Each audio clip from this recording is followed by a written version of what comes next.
que ha conocido más allá de los mares, ha estado en Sudamérica y concretamente cuando uno se pone a hablar con un psicólogo normalmente se pone a responder a preguntas.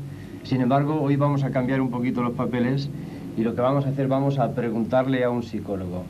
Tenemos con nosotros en estas pantallas de Tele Valdepeñas a un muchacho joven de 27 años que concretamente hace muy poco tiempo ha estado en Sudamérica, concretamente en Medellín, ¿verdad? Medellín, sí, en Colombia. En Colombia. Esto fue mediante un programa de cooperación nacional donde tú, bueno, pues echaste una solicitud, se aprobaron, te marchaste allí, hiciste el trabajo y, bueno, explícanos algo sobre este trabajo o si quieres incluso podemos empezar algo más, como más íntimo, más entrañable, algo más nuestro. ¿Cuándo naciste y en dónde? Bueno, nací en Valdepeñas hace 27 años, como has dicho, pues en la calle La Mesta, Sí. pues por el camino a la Plaza de los Toros. Y bueno, pues estuve en Valdepeñas hasta los 14 años. A los 14 años salí a estudiar fuera el bachillerato y luego regresé aquí a hacer COU. Y bueno, y después pues me fui, pues en mi tiempo, cuando terminaba COU había que irse a Madrid a estudiar. La Universidad de Castilla-La Mancha todavía no estaba pues organizada, no estaba funcionando como ahora, Sí. y nos tocaba irnos a Madrid, ¿no? Y allí fue por donde estudié y bueno, y después pues nunca he dejado de venir a Valdepeñas. Pues soy más o menos asiduo, ¿no? Por lo menos en vacaciones Sí. pero más o menos pues mi vida la tengo como organizada allí en Madrid, ¿no? Claro. Quizás el mundo de la ferretería no te atraía, ¿no? El mundo de los clavos, los tornillos, la 10-11, no te atraía y has preferido, te gusta más el mundo de la psicología, ¿no? No, pues sí, ¿Cómo sí, fue? Sí, no, sí. pues me gustaba estudiar y bueno, pues me planteé lo de la psicología. A ver, yo dudé un poco, a mí me gustaban muchas cosas, me gustaban las matemáticas, me gustaban. Y al final pues me decidí por la psicología y bueno, pues me fue bien y me gustó, ¿no? Y pues soy un enamorado de mi profesión. Sí. Me gusta lo que hago y no sé, y disfruto haciéndolo. ¿No creas tú que es mala felicidad esa, la de disfrutar haciendo lo que Eso uno le es lo gusta? mejor, ¿no? Lo mejor que le puede pasar a uno es disfrutar con el trabajo que hace. Eso Sí. sin duda. Después de haber hecho la prestación social en un psiquiátrico como es Cienpozuelos, ¿qué se puede aprender de Cienpozuelos? Allí supongo que al cargo de muchos ingresados, ¿no? ¿Qué es lo qué practicabas allí? ¿Qué es lo que...?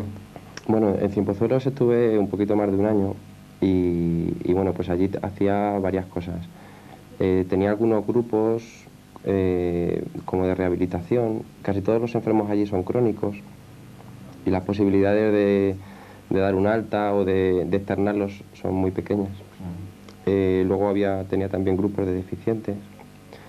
Los grupos de deficientes, la relación que se establece con ellos siempre es muy... Pues es un poco un tópico, pero es cierto, ¿no? Es como mucho más cariñosa, ellos son, pues, no sé, te dan...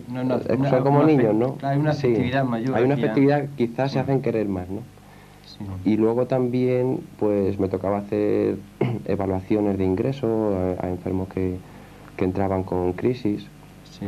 Quizás era la parte más rica profesionalmente, porque pues veías síntomas o veías cuadros como más floridos, no más, pues más interesantes desde el punto de vista profesional. Sí, sí. Y quizá la otra parte de crónicos, pues ya era una relación diaria, era gente que llevaba ya a veces 15, 20 años. Y bueno, tú llegabas allí, pues ellos valoraban mucho que siquiera que te acercases a hablar con ellos. A veces estaban como mucha gente pues olvidada, ¿no? Olvidada de la Claro, familia, mucha gente claro. como pues arrinconada, apartada allí. O sea, que se agradece mucho la conversación, ¿no? Quizás ellos agradecen mucho la Ellos conversación. agradecen mucho cualquier atención que tengas con ellos, que un día te digan una cosa que pues yo no sé, y que al día siguiente aparezca y les lleves un detallito, algo que para ti no es nada, porque Sí, es solamente tener la precaución de acordarte y decir, Sí, pues le sí, voy a sí. llevar tal cosa. Pues ellos que no tienen nada o que nadie se ocupa de ellos, Claro. pues si alguien le muestra una pequeña, Sí, sí, pues son muy agradecidos. Pues Sí. eso fue, bueno, es decir, fue una experiencia humana y profesional y es que siempre es así, ¿no? Como ahora, ¿no? Pues hay una parte humana, hay una parte y hay una parte profesional en la labor que hemos hecho, en el desarrollo del programa. Sí, Magdaleno, de toda la gente se puede aprender algo. ¿Qué podemos aprender de este grupo de deficientes psíquicos? ¿Cómo se les llama a los locos? ¿Cuál es realmente el nombre que le podríamos llamar sin dañar su Pues yo creo que disminuido psíquico está disminuidos? bien, Sí, me parece. sí. ¿Por qué se puede aprender de los disminuidos psíquicos cuando uno convive con ellos? Supongo que también se podrá aprender cosas interesantes. A ver, pues uno puede aprender que eh, muchas veces a lo mejor nosotros hacemos, o entre nosotros, ¿no? Quizá no sabemos agradecer las cosas que otros hacen por nosotros. Entonces sería volver a lo mismo, ¿no? Sería que ellos sí saben, ¿no? Y ellos te agradecen y con creces cualquier cosa que hagas por ellos. A mí me parece que sí, la sinceridad, e incluso sí, o sea, la sinceridad y la falta de maldad, ¿no? Sí, sí. Oye, de dónde se nutren estos centros? ¿Cuál es la clase de deficiente psíquico que va allí? Pues, ¿qué nivel cultural tienen? O sea, Las familias, hay de todo, pero siempre en las clases más populares yo creo que tiene como más incidencia. ya, ya. Y a veces pues como tienen menos posibilidades de otro tipo de tratamientos pues al final son los que tienen una probabilidad mayor de terminar en un centro de este Sí. tipo de crónicos, donde prácticamente, aunque allí lo que se quiere es no solamente es dar asistencia, sino que se pretende ser un centro, pretende que sea un centro rehabilitador también. Pero pues para la gente que es de menos recursos siempre es más fácil terminar en un centro Ya, así, eso no. claro. Aunque se encuentra de todo, hay también gente con posibilidades económicas. Claro, el nivel cultural que tiene allí, por ejemplo, ¿qué hay? ¿Más deficientes psíquicos que tengan bachiller elemental, bachiller superior, o otros estudios? ¿O normalmente son la media que Hay hay de de todo. Hay, o sea, en el caso de los deficientes crónicos, los deficientes psíquicos crónicos, más o menos el nivel cultural, ¿cuál puede ser? ¿Cuál es la media de nivel cultural que te puedes encontrar? En fin, vamos a ver, por ejemplo. entre lo que llamamos locos, Sí, sí, ¿no? sí. Pues, se puede encontrar de todo. Hay gente que tiene hasta estudios universitarios o que ha estado a punto de acabarlos, Sí, sí, pero que pues en la adolescencia empezó a tener con las crisis o si no era muy severa le permitía seguir enganchado, ¿no? Al trabajo. Normalmente pues son gente que desde pequeña pues ha llevado una vida un poco pues bueno, ajetreada en cuanto que han sido siempre pues empieza una crisis, pasan un año mal, se Ya, ya, ya. desvinculan, luego parece que tienen un periodo en que se centran un poco más y siguen adelante. Pues yo recuerdo algunos casos pues de abogados o Sí, gente que a sí. lo mejor le faltaba algunas asignaturas para acabar.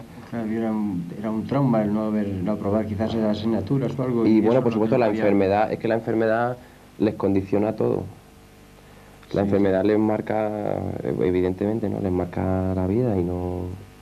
Y bueno, pues Sí, les trunca todo, les trunca los estudios, el trabajo y todo. Y también hay muchos casos pues, de gente que no ha tenido posibilidades, que no ha tenido acceso a estudios y sí, sí, sí. que pues a lo mejor y en el trabajo pues por su propia enfermedad, por su propia personalidad y a veces por las conductas aberrantes y tal, pues Sí, sí, sí. sufren un rechazo y las posibilidades de integración para ellos son pues muy difíciles o la sociedad no está preparada Sí, sí, para sí. integrarlos.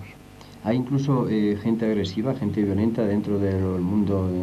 Claro que sí. Sí, Ahí, pues estando allí dentro no, porque pues el control que tienen, la medicación que se les da que se les para da, atenuar pues quizá. les relaja, ¿no? Sí, sí, sí. Pero sí se dan casos de gente que tiene, pues leen la historia y pues algunos tienen incidentes violentos o Sí, agresiones, sí, sí. sobre todo los que tienen algún tipo de trastorno paranoico o autorreferencial, Sí, sí. pues que ve el mundo como amenazante o ver a las personas como una posible amenaza. Es algo irreal, pero sobre todo ese tipo de... Dicen que el peor enemigo del hombre es el hombre. Sí. Bueno, oye, ¿qué hay más hombres o mujeres? Es que ese es un hospital para hombres. Para hombres. Es decir, luego hay otro que es el femenino, pero en el que yo estaba era exclusivamente, solamente en la zona de agudos, de ingresos en crisis, ingresaban también mujeres. Que luego posteriormente eran trasladadas a otros. Pero en caso de que tuviesen que pasar a una zona ya de residencia, ya se remitían a otros centros, pues adaptados, ¿no? Sí, después de haber estado en este sitio, en este bueno, pues centro psiquiátrico, tú viste la posibilidad, echaste la solicitud de colaborar con el pueblo sudamericano, ¿no? Había una cooperación nacional de... Sí, a ver, cuéntanos a ver cómo fue esto. A ver, la cosa fue, hay un programa y yo invito pues a la gente que pueda estar interesada. Porque es una cosa que es anual. Yo ya no tengo posibilidad de reengancharme porque ya he participado una vez, pero es un programa que se pone en marcha todos los años. ¿Tiene preferencia la gente nueva, o sea, la otra gente que no haya estado nunca allí? Sí, o sea, en el momento que ya has participado una vez en la fase, en lo que llama la fase práctica, que la fase práctica es que se desarrolla en algún país de Latinoamérica. Una vez que ya has participado, ya no puedes presentar otra vez una solicitud, ¿no? O sea, ya no puedes reengancharte ya. Entonces, y bueno, hay una serie de limitaciones de edad, de los años desde que terminaste tus estudios. Normalmente piden profesionales con diplomados o licenciados. Claro, porque eso me surgía la pregunta de la experiencia que tú has adquirido en este tiempo que tú has estado en Sudamérica. Resulta que no la puedes poner en práctica, al menos en Sudamérica, o sea, en Iberoamérica, sino pues podrás trabajar en España con la experiencia que has obtenido ahí, ¿no? Sí, es que uno de los objetivos del programa es la formación. Entonces, es decir, hay una contraprestación, o sea, el programa ofrece una ayuda y ofrece una colaboración a las contrapartes, a los países receptores, y a cambio, pues por ejemplo, forma personal español. Entonces por eso participa el INEN. Nosotros teníamos un contrato en prácticas y es un programa de formación para nosotros. Es decir, hay pues ese doble vínculo, o sea, no se trata de una ayuda así totalmente como... de un trabajo remunerado, sino que también es lo que tú estás diciendo, te sirve a formarte en tu misma... Sí, o sea, para nosotros es una posibilidad de formación profesional. Y luego también tenemos un poco como la obligación de al regresar a España, pues toda la gente que vamos pertenecemos a alguna asociación, o estamos vinculados a ONGs o a asociaciones juveniles. Y tenemos un poco que hacer una labor de difusión de esa cultura, de sensibilización a la gente sobre pues, los problemas de estos países en vías de desarrollo. ¿Las Naciones Unidas apoyan quizás también estos programas de cooperación? Sí, las Naciones Unidas tienen sus propios programas de cooperación. Pues programas de cooperación hay, por ejemplo, España, una parte de su presupuesto la manda a Naciones Unidas y Naciones Unidas tiene pues un despliegue de otros programas, ¿no? De cooperación por todo el mundo, ¿no? Y luego pues a nivel bilateral, España establece, por ejemplo, un convenio con un país y ahí las relaciones pues es entre dos partes, bilateral, establecen sus condiciones y se ponen en marcha programas a otro nivel, ¿no? Lo que se hace a través de Naciones Unidas pues se hace con el aporte de todos los miembros o la comunidad económica o la comunidad europea también tiene sus programas de cooperación. ¿Cuál es la sensación que un valdepeñero de tierra adentro, como somos nosotros, monta en el avión en Barajas y se presenta en Colombia, en la ciudad de Medellín? Supongo que sería allí mismo donde hay aeropuerto y se presenta allí. ¿Cómo ve un valdepeñero? Bueno, pues qué perspectivas ve el valdepeñero que se encuentra allí dispuesto a trabajar y ayudar al pueblo colombiano? A ver, no sé. ¿Cómo lo veis? De momento, ¿cuál fue la primera impresión que te causó la primera bajada de escalera? Bueno, la primera impresión es, por ejemplo, el paisaje, ¿no? O sea, la vegetación, que es pues o sea, nuestro país es casi desértico, ¿no? En comparación con la cantidad de montaña, bueno, la vegetación allí es